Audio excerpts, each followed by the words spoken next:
వ్యభిచారి స్త్రీ యొక్క పాపము క్షమించి యేసు దేవుడు ఇకపై పాపము చేయకు అని హెచ్చరించెను. ఇకపై పాపము చేయకు అని హెచ్చరించెను. ఇదే కదా యేసు ప్రేమ, క్షమించును ప్రతి పాపము.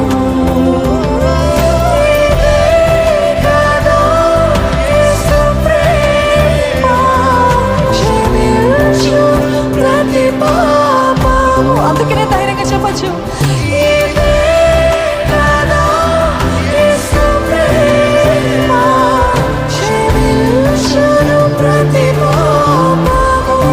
కొన్నిసార్లు దేవుని సహాయం రాత్రికి వస్తాం చూస్తాం, కొన్నిసార్లు దేవుని సహాయం ఒక కాలంలోకి వస్తాం చూస్తాం, కొన్నిసార్లు దేవుని సహాయం 400 సంవత్సరాల తర్వాత వస్తాం చూస్తాం. కానీ దేవుని సహాయం మాత్రం నిశ్చయంగా వస్తుంది. But God is never late.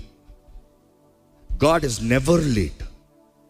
God is always on time. నమ్మేవారు హల్లెలూయా. శక్తి మీద ఆధారపడుతూ, దేవుని కోరకన, దేవుని శక్తిని కోరకన, సూయ శక్తి మీద ఆధారపడుతూ మనుషులను నమ్ముకుంటారు. దేవుని వాక్యం తెలియజేస్తుంది, మనుషుల సహాయమో వ్యర్థము.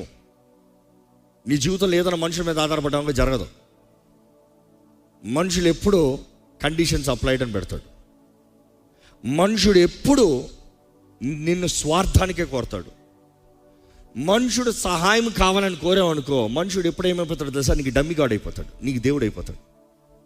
ఇక మాటలు చెప్పాలంటే, నీకు సహాయం ఇచ్చినంత మాత్రాన నీ పైన సర్వాధికారం కలిగిన వ్యక్తిగా మాట్లాడతాడు. ఇచ్చిన ఆరోగ్యము, మనకిచ్చిన సామర్థ్యతని, మనకిచ్చిన ధనాన్ని, మనకిచ్చిన దాంట్లో మనం చేయలేని సమయంలో దేవుడు మనుషుల్ని పంపిస్తాడు. మనుషులు కూడా లేని సహాయంలో దేవుడే నేరుగా చేస్తాడు. ఇంకో మాటలు చెప్పాలంటే, దూతలను పంపిస్తాం, ఆయన నేరుగా చేస్తాం. ఒక అద్భుతం జరుగుతుంది. మరణ పడకలో ఉన్నప్పుడు మనుషుడు కదా నన్ను తప్పించింది. ఏ వైద్యం కాదు, వైద్యం అంతా చెయ్యి ఎత్తేసారు, నా వలన అవ్వదండి. కానీ నా దేవుడు నన్ను బ్రతికించాడు. ఇదిగో మనుషులందరూ తునీకరించి, మనుషులందరూ చీకొట్టి, మనుషులందరూ అన్యాయంగా చూసి, అన్యాయంగా మాట్లాడి, అన్యాయంగా నేరాలు మోపి, మనుషులందరూ చీ అన్నా కూడా నా దేవుడు నిలబడ్డాడు. What makes God happy, not what feels good. Sin feels good.